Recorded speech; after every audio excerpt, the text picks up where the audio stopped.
What if you could walk into any room, face any conflict, and never lose your calm again? Not because life suddenly got easier, but because you got stronger. In today's world, everything feels personal. A rude comment, a delayed response, a look that lingers too long. And in those moments, you react, fast, loud, and often with regret. But the Stoics believe that real strength isn't measured by how loud you speak or how hard you hit back. It's measured by how still you can stay when everything around you tries to shake you. This isn't about suppressing emotions. It's about mastering your responses.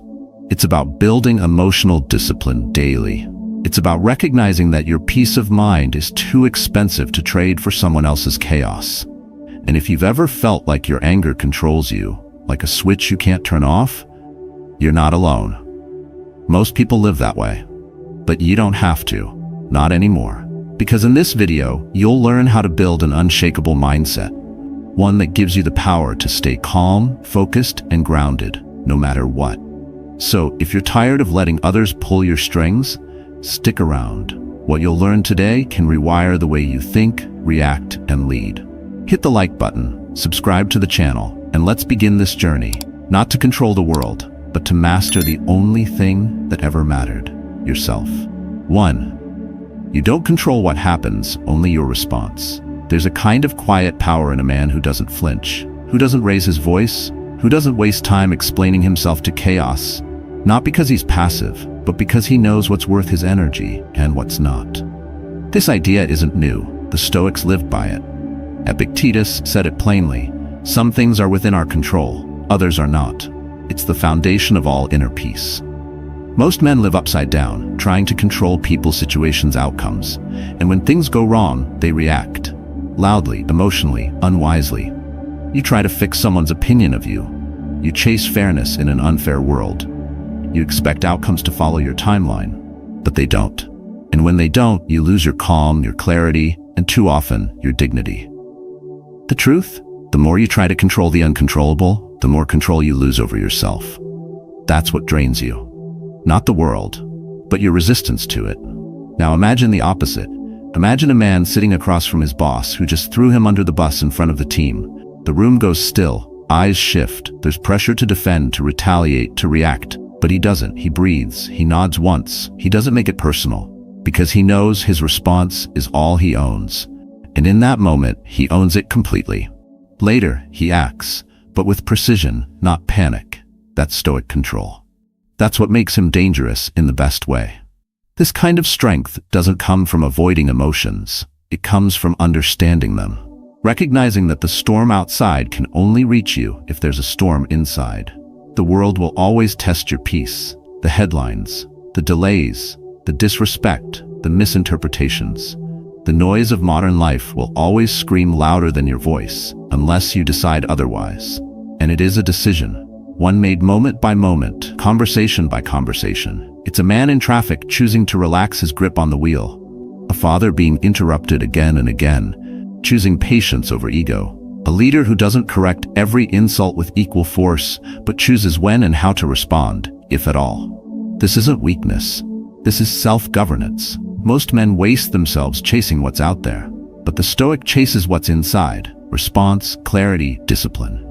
He doesn't blame the world for being the world. He doesn't demand that everything fall in line with his expectations. He trains himself to face what is. He studies where his power ends and begins. And what he finds is this: life becomes lighter when you stop trying to carry what was never yours. You don't need to fix every situation. You don't need to win every argument. You don't need to protect your image in every room. Your reputation is not your responsibility. Your reaction is. There's a kind of freedom in that, a calm clarity, a sense of standing tall inside your own skin, no matter how unstable the ground around you. Because you realize, calm is not a reward.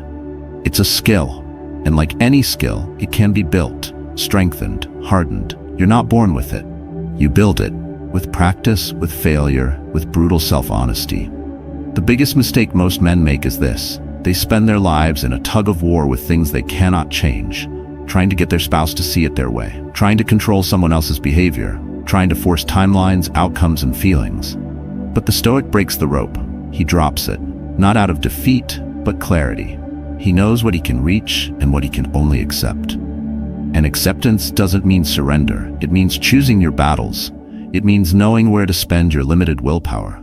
It means guarding your peace like it's your most valuable asset, because it is. When you stop reacting to everything, you become unshakable, not numb, present, alert, steady, like a captain adjusting the sails in a storm, not trying to stop the waves. The practice begins with one shift. Next time something doesn't go your way, don't ask, why did this happen to me? Ask instead, what am I going to do with it? That's the only question that leads to growth. Because the world doesn't stop. People will disappoint you. Life will surprise you. Plans will break. But if your identity is built on how you respond, not on how the world treats you, then nothing owns you. Not disrespect, not chaos, not even failure. So train for that. Start small, one situation at a time. Notice when your body tenses, when your thoughts speed up, when your mouth moves faster than your mind. Pause. Step back. Reroute.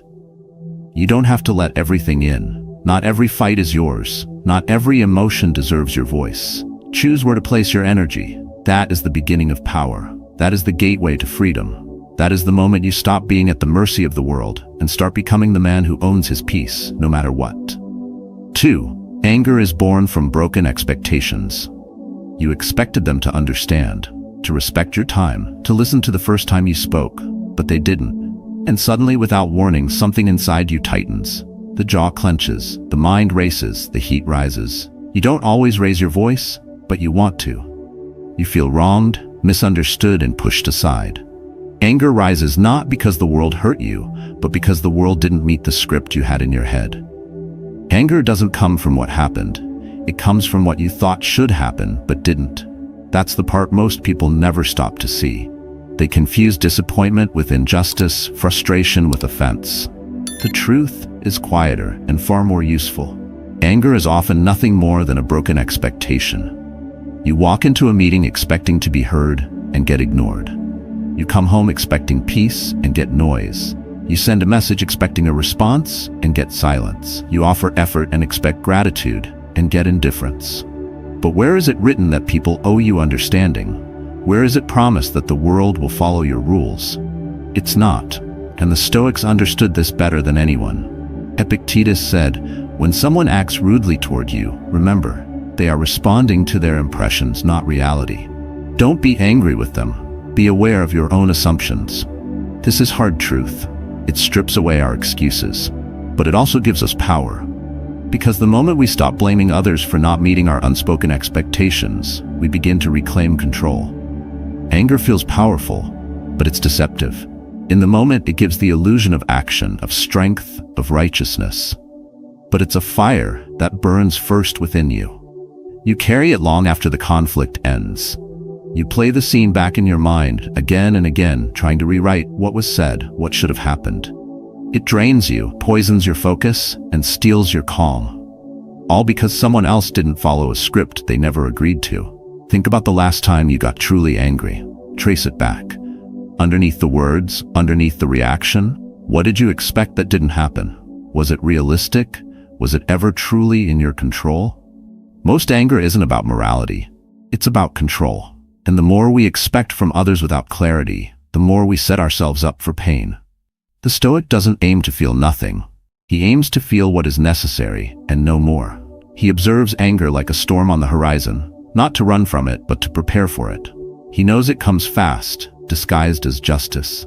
But he also knows it's rooted in something smaller, hurt pride, unmet needs, a desire to be seen. He doesn't reject those truths. He just refuses to be ruled by them. Marcus Aurelius wrote, "The best revenge is not to be like your enemy." This isn't poetic, it's tactical. When someone lashes out and you match their energy, you surrender the very thing you thought you were protecting, your dignity. Anger makes you become what you were resisting. Calm allows you to remain who you choose to be. Now imagine this. You walk into your house after a long day. You've given your best at work, drained yourself in silence. You step through the door, craving quiet. But the kids are yelling, the TV is on, and your partner asks you to do something right away. That voice inside starts to build. Just 5 minutes of peace. Is that too much to ask? You feel it. tightness in your chest, sharpness in your tone. But you pause, you breathe, you remember, they're not against you, they're just being themselves, and your reaction, this time, is yours to shape. That moment doesn't become perfect, but it doesn't become destructive either, and that's the point. You didn't change the noise, you changed the response. And that difference, repeated, becomes the strength no one else can see, but everyone can feel. This isn't about silence or passivity, it's about choosing wisely. When anger comes, let it teach you what you were expecting. Then ask yourself if that expectation deserves to control your peace. Often, it doesn't. The more you practice this, the more space you create between what happens and what you do next. And that space, that's your power. Each time you catch yourself before the snap, before the outburst, you win a private war. Not with them, with yourself. You make room for something deeper than reaction, discernment. Anger makes you impulsive. Stillness makes you wise. In that stillness, you begin to notice, most of what upsets you isn't worth the energy. Most arguments don't need your voice. Most offenses don't need your attention. The world will keep acting out. People will interrupt, disrespect, forget, and disappoint. You can't fix that. But you can stop expecting them to be different. You can meet reality as it is, not as you wish it to be. That's not giving up. That's growing up. That's what makes the Stoic unshakable. So next time anger visits, don't push it down or act it out. Sit with it. Ask, what did I want that I didn't get? Let the answer guide you, not control you. Let it sharpen your awareness, not harden your heart. Anger might knock on the door, but you choose whether to let it stay. You choose whether it rules the room, or you do. 3. Silence is power. Some men waste their words, others weaponize them, but the rarest kind knows when to stay silent, and why that silence matters more than anything they could say. Silence isn't absence. It isn't weakness. In its purest form, it's discipline. It's control. It's the difference between saying something powerful and saying something you'll regret. In a world that glorifies instant reaction and constant commentary, the Stoic chooses something else, stillness. He doesn't speak just to speak. He doesn't prove his point in every room. He doesn't fight battles that don't matter. His silence is his filter, his clarity, his restraint. Most men think they lose when they don't speak. They think they appear passive, weak, ignored. But it's not silence that weakens a man, it's reactivity. It's the need to defend every opinion, to correct every disrespect, to assert status in every moment. That kind of pride burns fast and dies empty. The Stoic knows this. He sees the trap hidden inside noise. He knows real power isn't found in how loud you speak, but in how little you need to. Picture yourself in a tense conversation. Someone misrepresents you. Their tone cuts deep.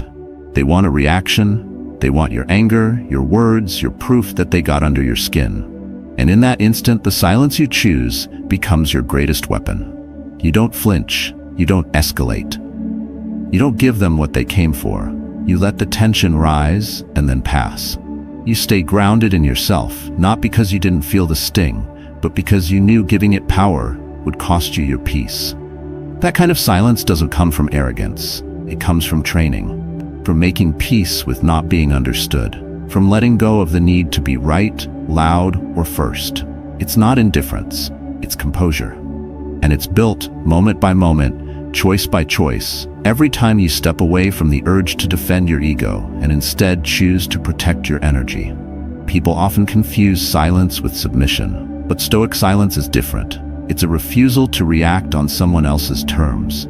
It's what allows you to observe before you act, to see the emotion behind the insult, to hear what's not being said, and more importantly, to recognize that not everything requires your input.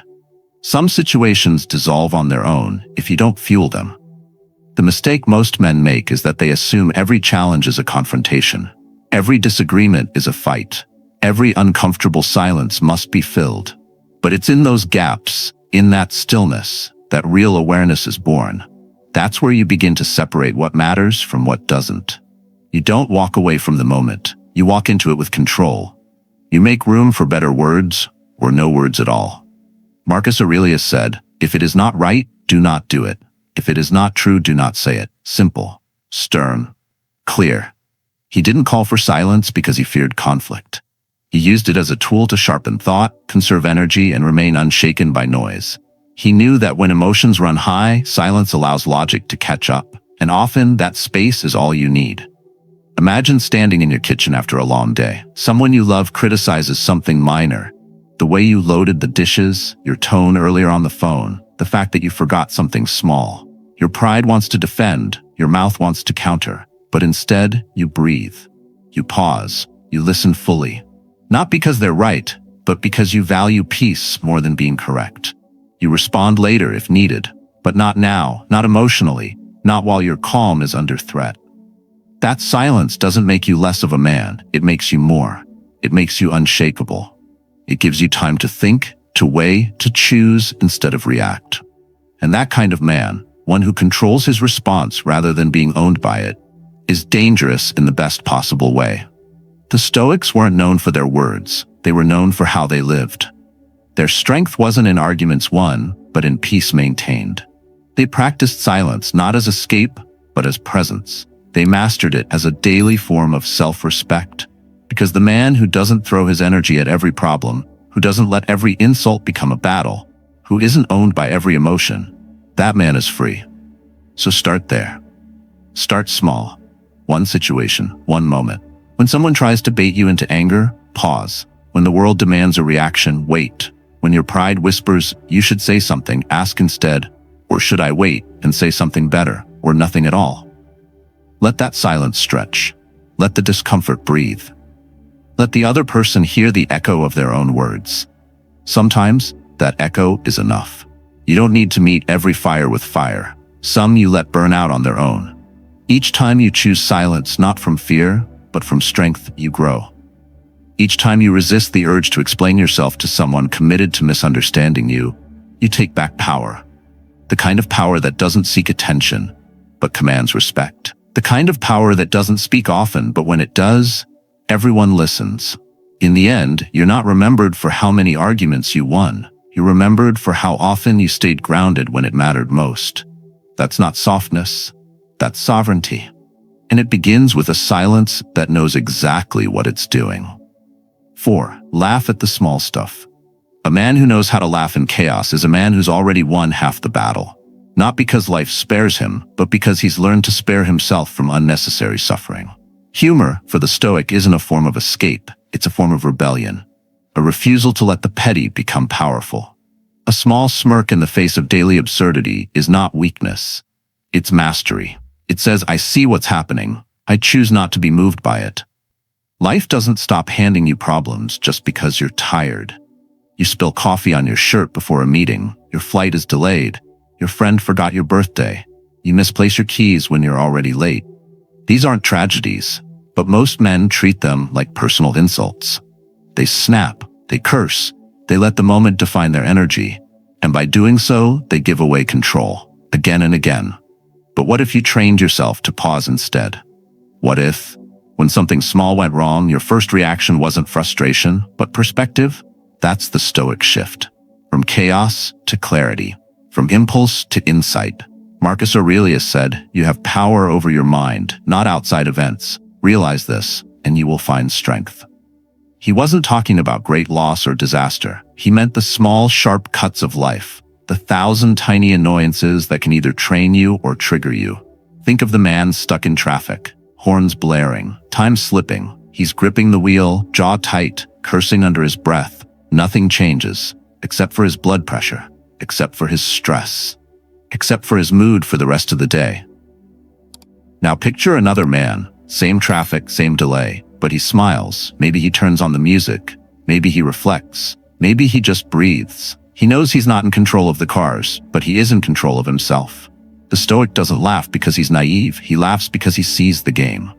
He knows what's worth the wait and what isn't. He chooses not to carry what doesn't matter. He knows that humor, when grounded in awareness, is sharper than anger and more resilient than control. Most men overthink every inconvenience. They give meaning to moments that don't deserve it.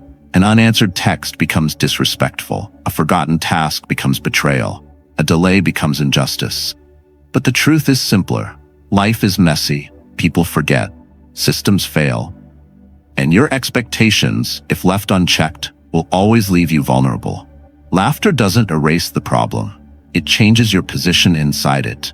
It creates distance. It gives you room to breathe. And in that space, you remember that most of what upsets you is optional. You can let the moment pass. You can stay light. You can still move forward, even if things didn't go your way. This is not about becoming indifferent. It's about becoming intelligent, emotionally strong, less reactive, more resilient. A man who can laugh doesn't lose his edge. He sharpens it in silence. He saves his serious face for what truly matters, and that discipline gives him an advantage. In practice, this begins with the small things. The little frustrations you normally don't even notice yourself reacting to. You drop your pen, you stub your toe, your Wi-Fi cuts out, your meeting is rescheduled. These are opportunities. Each one is a rep in the gym of perspective. You catch the reaction. You replace it with a smirk. You move on. You get stronger. And when the bigger storms hit, and they will, you won't fall apart. Because you've trained. Because you've practiced poise in the little things. Because you've conditioned your mind to separate annoyance from attack, discomfort from danger. The common mistake is to believe that being serious makes you strong. That strength looks like intensity, control, and domination. But real strength is light. Real strength knows how to carry weight without making everything feel heavy. The Stoics walked through war, exile, and betrayal. And yet they spoke of joy. Not in the loud, shallow way, but in a steady undercurrent. A joy rooted in choosing how to see the world. That's the essence. Life will not stop being unpredictable. But your relationship with it can evolve. You can meet it with tension, or with grace, with resistance, or with a wry grin that says, "Nice try, but not today."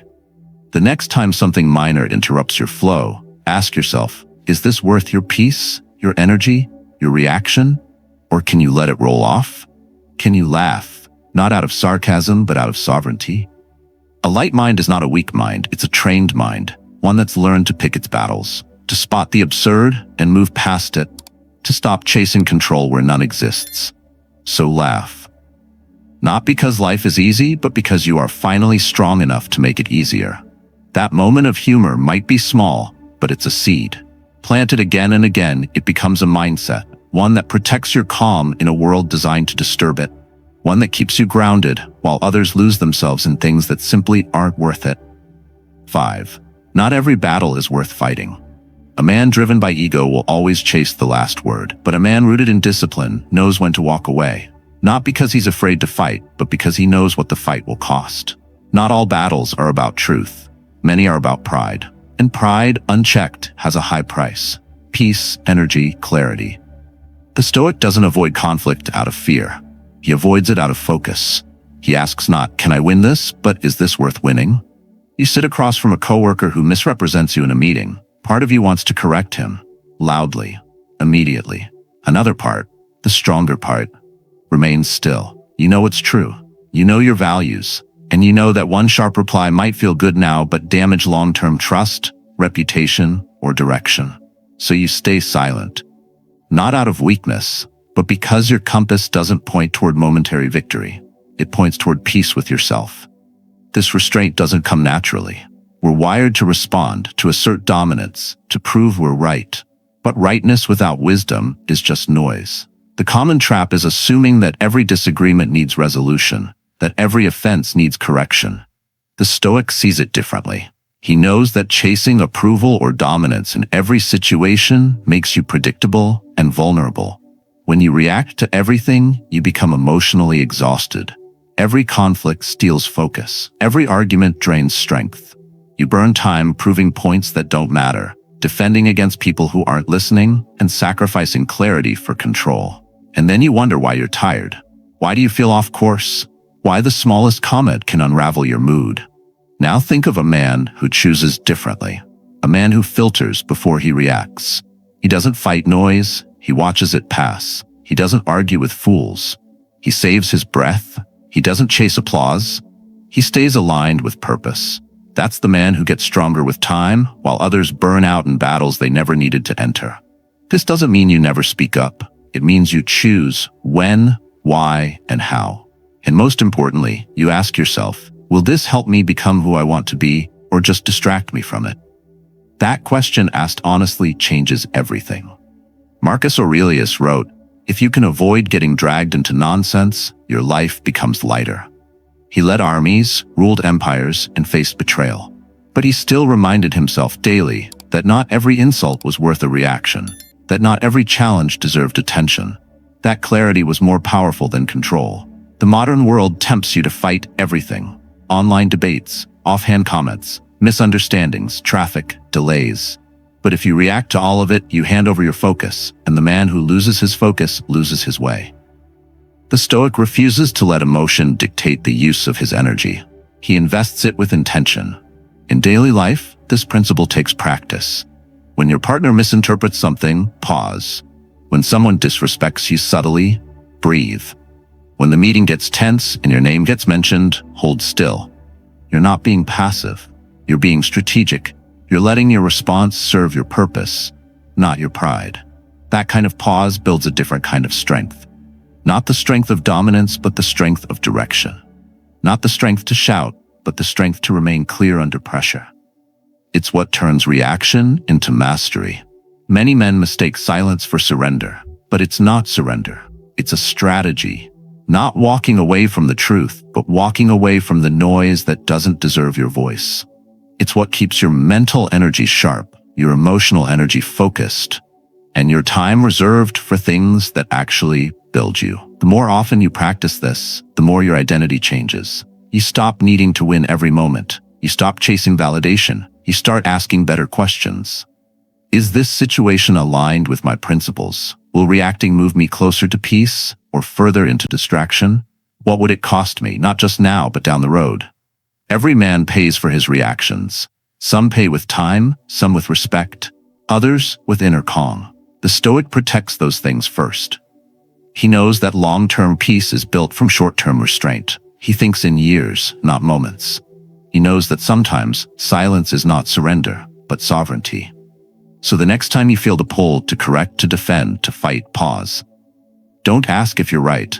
Ask if this is worth it. Ask if this builds something or just relieves something. That pause becomes power. That question becomes clear. That decision, made again and again, becomes the foundation of a man who doesn't just appear in control, but actually is. He knows who he is. He knows where he's going. And he doesn't let small things steal that from him. Because he's not fighting for attention. He's building direction. Not every battle is his, and that's why he wins the war. 6. Calm is a daily mental workout. Every man wants calm. Few are willing to train for it. But calm isn't a personality trait. It's a discipline. A practiced skill. A result of repeated inner effort, not occasional luck. In the same way your body doesn't become strong without resistance, your mind doesn't become steady without pressure. The Stoic understood this. He didn't wait for a peaceful life to feel at peace. He built peace in the middle of discomfort. Each day, life offers 1,000 small weights to train your inner strength. The loud neighbor, the missed call, the traffic jam, the unexpected bill, the passive-aggressive comment. Most men see these things as problems, but the man seeking mastery sees them as repetitions, tests, invitations to rise rather than react. Emotional muscle isn't built in silence, it's built in situations that tempt you to explode, but demand you to breathe. Imagine you're in a store. The line moves slowly. A man cuts in. Your chest tightens. Your mind surges with what you could say, but you stop. You notice the emotion, but don't obey it. You observe the tension, but don't let it move you. That moment, invisible to others, is everything. You didn't suppress your response. You shaped it. You didn't run from discomfort. You stood still within it. That's Stoic calm, earned, not inherited. Many men confuse calm with luck or temperament. He's just chill, they say, as if composure is something you're born with. But that belief is lazy. The truth is sharper. Calm comes from choice. From showing up every day and deciding not to be mastered by impulse. From recognizing that anger feels powerful but leaves you weaker. That reaction feels good, but it costs your peace. That every emotional trigger is also a training ground. The Stoics didn't fantasize about a life without problems. They prepared for one of them. Marcus Aurelius faced war, illness, and betrayal. Yet his journal is filled with reminders to stay composed. You have power over your mind, he wrote, not outside events. And that statement wasn't sentimental. It was tactical. A man who can't hold his center under pressure becomes a liability, to himself, to those he leads, to what he builds. So the Stoic builds calm like a warrior builds endurance. In repetition, in simplicity, in discipline. He trains in the mundane. When he spills coffee, he trains. When he's misunderstood, he trains. When the day unravels, he trains. Not perfectly, but persistently. Because he knows that waiting for calm moments is not a strength. Creating them under stress is. That shift in mindset changes everything. Instead of seeing stress as a signal to explode, you see it as a signal to anchor. Instead of avoiding discomfort, you lean into it. Not because you like it, but because you trust who you're becoming inside it. That kind of man doesn't panic when life shifts. He adjusts, he adapts, he responds, rather than reacts. This training doesn't look impressive from the outside. Nobody claps when you stay silent in an argument. Nobody sees the victory when you breathe through frustration. But you feel it, in your body, in your clarity, in the way you sleep at night, knowing you didn't give your power away. That's the real reward. Ownership of yourself, even when everything outside is out of control. Think of emotional triggers as weights. Most men lift them instinctively, throwing them around, hurting themselves and others. The Stoic lifts them with awareness, slowly, deliberately. He doesn't aim to feel anything.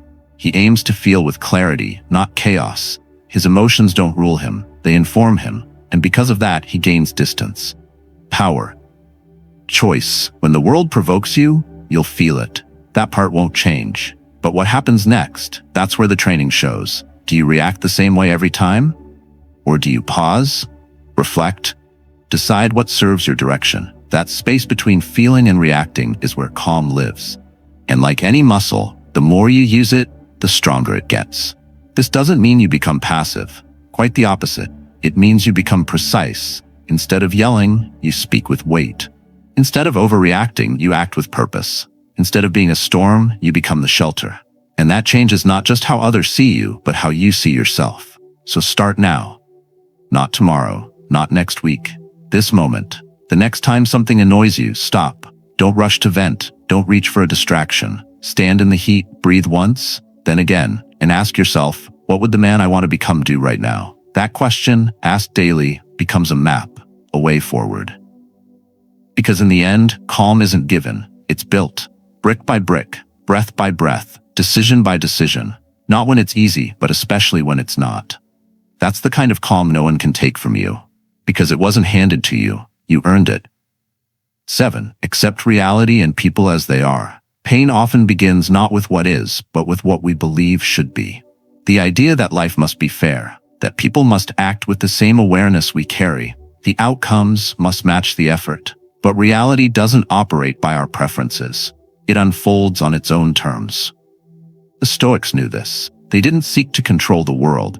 They trained to meet it without illusions. A man who expects others to always be kind, honest, grateful, thoughtful will be disappointed often and bitter longer. The man who accepts that people act based on their level of awareness, not yours, becomes unshakable. He stops demanding perfection. He chooses clarity over fantasy, and in that clarity he finds freedom. You walk into a conversation hoping to be understood.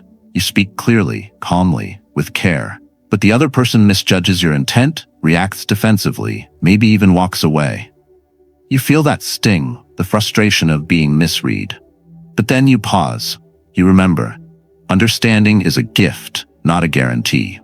You remember that your job isn't to control someone else's perception, but to remain aligned with your own integrity. Most men spend their lives wrestling with what they can't change. They fight against flaws in others, resisting their imperfections as if protest might make them vanish. But protest doesn't change reality. Perspective does. And once you choose to see clearly, your energy shifts.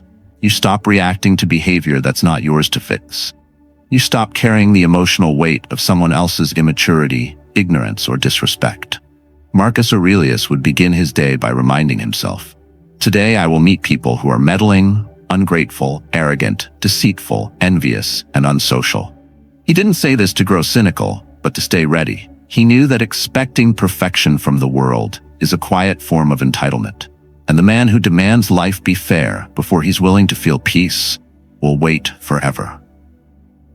To live with clarity is to look at people and accept that they are where they are, not where you wish they were. You may want your brother to be more supportive, your colleague to be more honest, Your partner needs to be more emotionally available. But they are who they are. And if you spend your time trying to change people who aren't ready to change, you lose the time you could have spent growing yourself. This doesn't mean you tolerate disrespect or stay in harmful dynamics. It means you stop being surprised when people act like people. It means you stop assigning your standards to those who haven't chosen them. And when you do that, when you stop needing people to match your script, you finally reclaim your peace. Clarity is not detachment. It's a deeper engagement. You stop interacting with who you wish someone would be and start seeing who they actually are. From there, you make real choices. You adjust expectations. You communicate with precision. You decide where to invest and where to release. That's not coldness. That's wisdom. The common mistake is thinking that acceptance means weakness. That if you accept someone's limitations, you've given up. But it's the opposite. Acceptance is what allows you to act clearly, to set better boundaries, to stop repeating emotional loops. The Stoic doesn't accept out of resignation. He accepts in order to respond with strength. Imagine you're trying to teach your teenage son discipline. You set rules. You lead by example. You repeat yourself.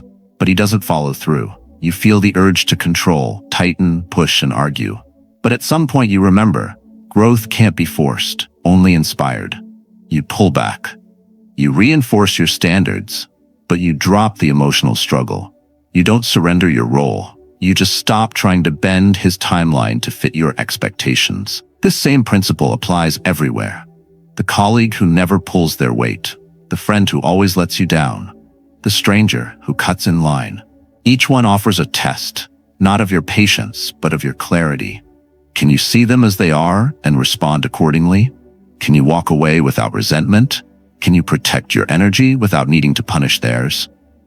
The Stoic finds strength not in fixing people, but in understanding them. He doesn't demand maturity from the immature. He doesn't expect depth from the shallow. He chooses peace not because he's numb, but because he's clear. And that clarity gives him options. He can love without illusion, correct without anger, let go without guilt. Ask yourself, how many times have you suffered not because of what someone did, but because of what you hoped they'd do? How often have you returned to the same frustration, thinking maybe this time they'll change? How much of your energy is spent resisting reality instead of responding to it? Now imagine shifting that. Imagine meeting each person with grounded expectations. Imagine offering compassion, but without sacrifice. Imagine holding space for change, but not depending on it for your peace. That's the heart of Stoic acceptance. You stop needing people to be different in order for you to be calm. You stop outsourcing your emotional stability. And in that moment, you become free, not from others, but from the grip of your own illusions. You see the world not as it should be, but as it is. And you meet it, not with frustration, but with presence. That kind of man doesn't just walk through life. He moves through it with steady weight, not dragged by disappointment, but led by discernment. And that weight, earned through clarity, becomes the calm no one can shake. You won't master calm in a day, but you can begin today. And that's enough. Every time you pause before reacting, every time you breathe instead of explode, every time you choose clarity over ego, you're practicing the very thing that makes you unshakable. This is what the Stoics lived for. A mind ruled not by impulse, but by reason. A life guided not by chaos, but by conscious choice. Let the world be noisy. Let others fight to be right. You don't have to join them. You don't need to win every argument, respond to every insult, or fix every flaw around you. What matters is that you stay aligned with your values. What matters is that you protect your peace. Calm is not passive. It's a stance, a strength, a daily discipline. You've heard the principles. You can't control what happens, only your response.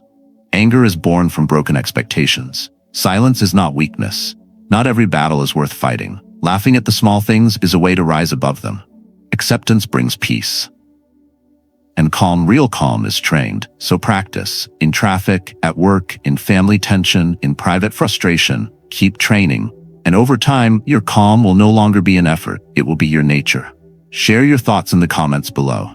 What part of this message struck a nerve? Where do you struggle most? Let us know. Your story might help someone else find their footing too. And remember, peace isn't found, it's built. brick by brick, breath by breath. In this loud, reactive world, your calm is your revolution. Keep building it.